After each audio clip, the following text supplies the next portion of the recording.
this is a first for me, an entire video just on nonfiction books. So join me on this little trip down info lane. Let's start off with I Know Why the Caged Bird Sings by Maya Angelou. This book was on my bucket list of books I just had to read to feel like I'm a worthwhile human being. And oh my god, I am so glad I did. This is brilliant. Whatever you've heard, it's even better. Whatever you think you know about what it must have been like growing up a young black girl during segregation, you have no idea. This book plunges you into the mind of young Maya Angelou like nothing else, partly because it's written in novel prose rather than straight autobiographical reminiscing. Maya Angelou's writing will suck you right in. I think I'm still reeling from this one. You just gotta read it at least once. In Cold Blood by Truman Capote, this is one of those classics you hear about all the time, so I figured I just needed to read it just to say I've read something by Truman Capote.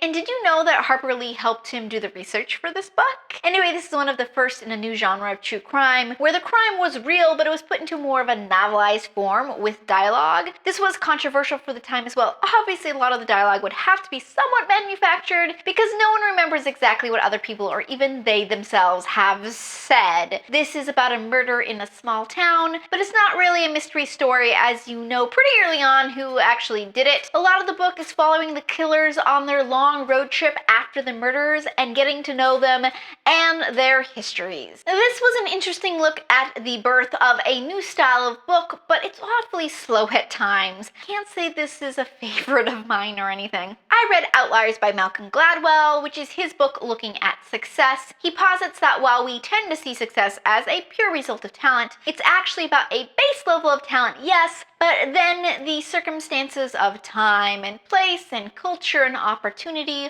all come together to determine if that talent will translate into what you consider success. I find this subject fascinating, and I agree with about 3/4 of his assertions in this book, but about 1/4 of it I'm like, you might be oversimplifying this just slightly. I will say that Malcolm Gladwell is an excellent writer and makes nonfiction engaging and very, very interesting, so I'll be reading more of his books. I've already read The Tipping Point, so I was thinking maybe of doing Blink, The Power of Thinking Without Thinking next. So for book club, we read Furiously Happy, a funny book about horrible things by Jenny Lawson. I was about 5 pages in when I realized I knew exactly who the author was. She's the Bloggess, a blogger I read maybe 7 or 8 years ago when I still used my RSS feeder. I'd stopped reading her because I stopped using my RSS feed, so when I realized all this, I went and found her on Facebook and followed her. But then I got further into the book and realized the other reason I stopped reading her. Her writing style is delightful and funny, but it is kinda one note. After reading her for a while, you internalize how she structures an anecdote and then can pretty much predict how each story will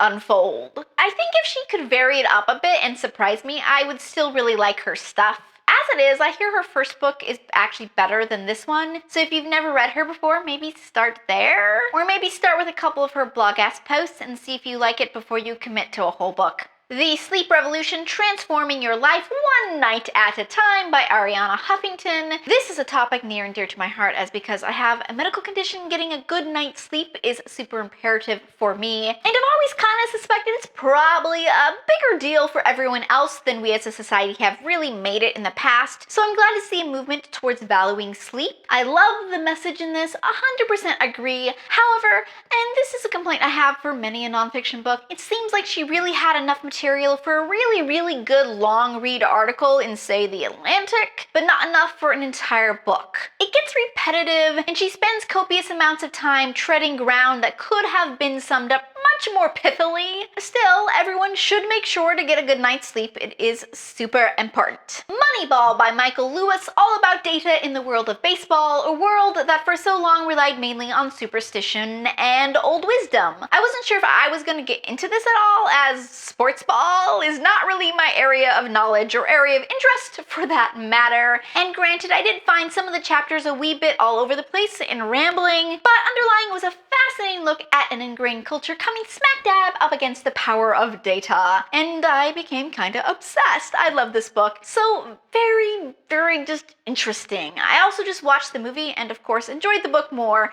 but it was still a well done movie. Alright, my lovelies, what are some of your favorite nonfiction books you've read lately so I can add them to my TBR list?